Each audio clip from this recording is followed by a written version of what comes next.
Hey guys, welcome to Alma Fam. So in the last video we have seen what are the steps to go to UK. In this video we are going to see what to do after arriving in UK. So the main thing is, in the last video we have stopped at receiving the visa.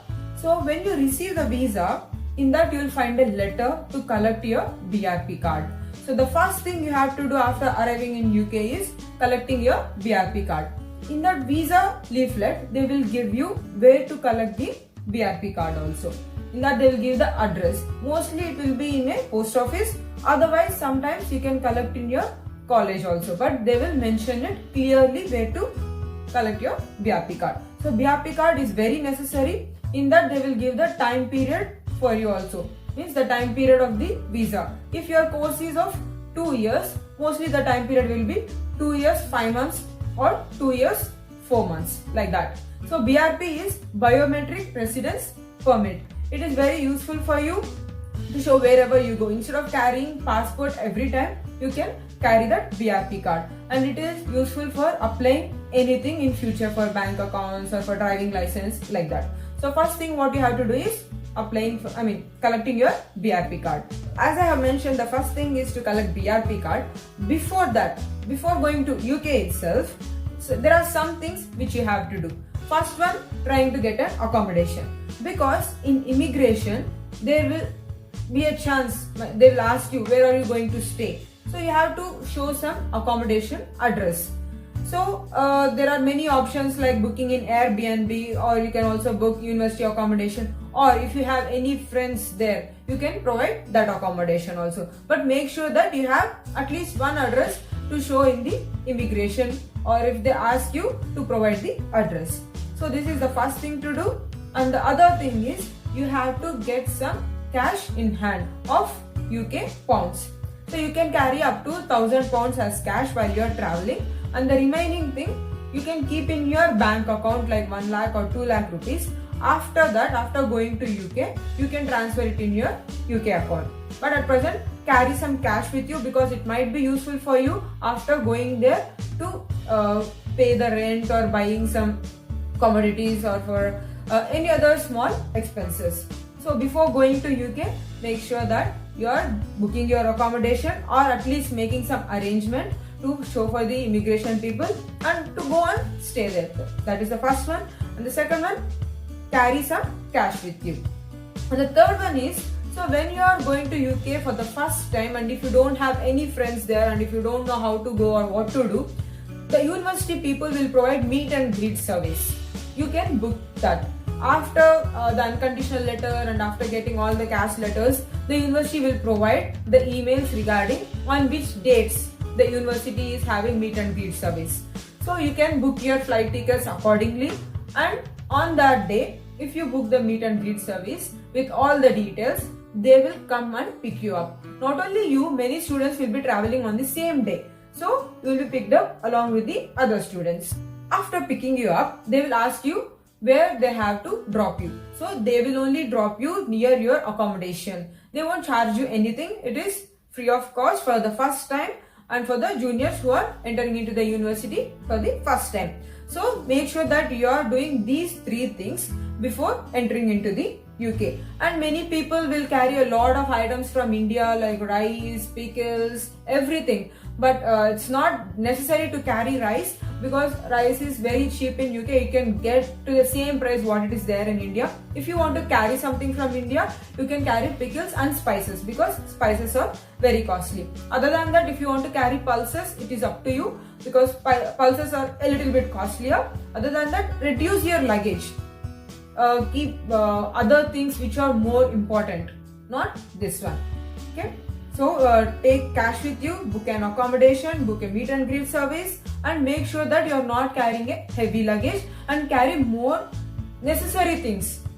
And the utensils, mostly you can buy utensils there, but sometimes they are costly. So carry basic utensils with you.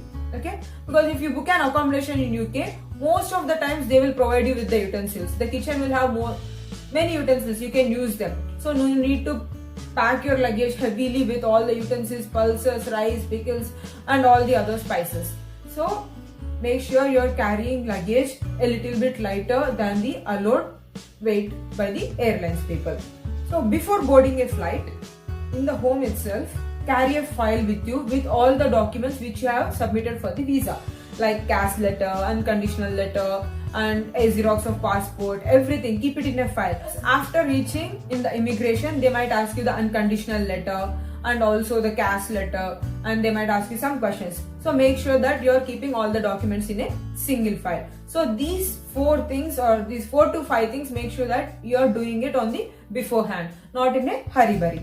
So after doing all this, let's think you have landed in the airport. So keep the file ready, and the immigration people might ask you some questions, like simple questions. Which university are you going? How many years are you planning to stay? What are your like further, are you planning to stay here or go back to India? Like that. They might ask you some documents. So be confident and answer in a perfect way. Don't be nervous. If you are nervous, they'll go deeper. If you are very confident about your answers, it will be very easier. When I went to UK, it was very simple. There were like small questions: which university are you going? When is your intake? Like that. So be confident while you're answering. So these are the things you do before going to UK, and after landing in the UK, the immigration thing, that is done.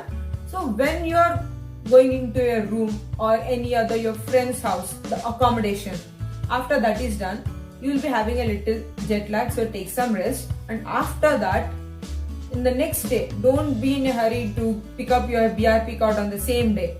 There, the post offices will be closed on Saturday and Sundays. If you are going on a weekend, take some rest, and in the evening time, just take a walk along the neighborhood and see where are the shops there, and where you can buy groceries, where you can get fruits, everything. Just take a small walk, okay? Along with your friends, if you're going for the first time and if you don't have a UK SIM card yet. So after going into your accommodation, after taking some rest, then buy a SIM card. You can get a SIM card in any grocery store over there. There are basically 2 SIMs, like Libra, and there is also JIF in UK. So every SIM is good. Based on the offers, you can just buy a prepaid card and then you can activate it. It's a very simple process. It will happen very quickly also. As I mentioned in the meet and greet service, the university people will come and pick you up. At that time, university also will provide a SIM card for you. If you don't like that one, you can buy a prepaid SIM card. The SIM cards will have different packages starting with £5, £10, £15, including international calls, like that. So you can pick any package you want. So the first thing is getting a BRP card, and the second one, buying a SIM card. It's not necessary that you should get BRP and then get a SIM card. So based on your work schedule, you can get any of these things, but these 2 are very important as you have to move along the roads in the UK, because if anyone finds you suspiciously, or if they get a doubt, they might ask you for your passport, BRP, and they'll ask what are you doing here. So the BRP is very, very important. So make sure that you are always carrying, and also it should be very carefully maintained. If it is lost, again you have to pay £2,000 for it, and you have to get a new one, and it is a very long process. So now we are done with 2 things, BRP card and also getting a SIM card. If you have booked accommodation on the beforehand itself, you are sorted with that also. If you haven't booked accommodation and you are still staying in your friend's house, make sure that you make some other new friends also and get into a new house. It's not a difficult thing. You can get a new house easily if you are a student and you have a letter from the university, or if you have an ID card. It is easy. Mentioning that you are a student, you should have your passport to get an accommodation there, because every house is given on a agreement basis. It's like 6 months, 1 year, 18 months, 2 years, like that. So you have to pay 1 month advance and 1 month rent. So that's why carry some cash with you, because opening a bank account might take some time. So before that, you need some amount for your expenses. So for accommodation, you need your passport, just for like proof. So if you have BRP, you can provide that one. If you didn't collect BRP yet, you can just give you the Xerox of your passport. So you are done with accommodation also. And then the 4th one, you have to get your university ID card, the most important one. You can get your university ID card after collecting BRP card only. So after collecting the BRP card, go to your college and you have to enroll yourself. If you have already enrolled yourself, just the university people will take your photograph and they will give you the university ID card. If you have provided your own photograph on the online itself, you will get an ID card with that photo only. So now we are done with the ID card also. Now we have to open a bank account. So in order to open a bank account, either you should have your passport, your BRP card, and the accommodation where you are staying, and the university ID card also. So for people, for students, we have to get a letter from the university to open a bank account. So in the university portal itself, in your student account, there will be a letter to bank from university. You have to download that, get a stamp from the university, and then you have to submit into the bank. Then only you can open a bank account. So to open a bank account, you have to get an appointment from the bank. On that day, you should go to the bank and provide all the details and the documents. Then only you can open a bank account. So now we are done with opening the bank account also. We are done with BRP, getting university ID card, SIM card, accommodation, and also bank account. So after getting a bank account, you can apply for national insurance number. It is very useful for the people who want to do a job, either it is a part-time or also full-time. So in order to apply for the national insurance number, there are two processes. In that, you have to call to them and book an appointment. While booking an appointment, they will take all the details. In this, sometimes you might get some documents in post. You have to fill all the documents and provide with the xerox of related documents and post it to them again. Otherwise, you might get a face-to-face interview by those people. You have to go and attend in the office. So it's based on them. It's not like we can choose whether to post the documents or go in person. It is given by them only. If you are lucky, you can get your national insurance number within 1 month. Otherwise, it can take 8 to 10 weeks. As far as for me, it took like 8 to 10 weeks because for me it was like face-to-face interview session. My friends got within 4 to 6 weeks because they have posted all the documents. It depends on the person who is giving the appointment for us. It varies from person to person. It's not like we can choose. It's completely in their hands. So we are done with national insurance number also. And next we have to register with GP, the general practitioner. You can register with GP providing your accommodation address and BRP xerox either in any NHS, or you can directly go to the GP of your area and you can register yourself. Registering with GP is very important because if you fall ill suddenly, you have to go there and then only you can get your medication. Okay. So it's like you can't go anywhere because taking appointment will take more time. But with your GP, if it is an emergency, you can go suddenly and also you can ask. Their appointments will take a longer time than expected. So registering with GP is also very important. Then, so after going to UK, if you want to buy a car and if you can drive, it's up to you. Otherwise, if you want to travel in public transport, the prices are quite cheap. You can travel. Otherwise, you can buy a student Oyster card or a bus pass for 3 months, 6 months, or 1 year like that. It is also very useful for the people who commute daily for their part-time jobs or for college. So make sure that you are getting that bus pass also. So before going there itself, have an idea of the UK pound rates. It's there in 5 pence, 10 pence. So 1 pound equal to 100 pence.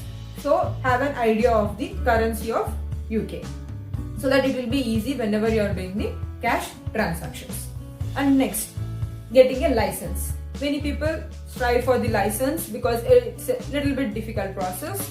And in order to get your license, like full-fledged license of UK, first you have to get the provisional driving license. You have to apply it in online. It's a little bit lengthy process, which is for next video. I'll mention it, how to get a full-fledged driving license in UK. So, but before getting provisional driving license, if you want to drive your vehicle in UK, make sure that you are traveling international driving license, which was issued by you in your hometown. Then you can drive with that international driving license itself for 6 months or 1 year. You can continue, and after that you can apply for provisional driving license.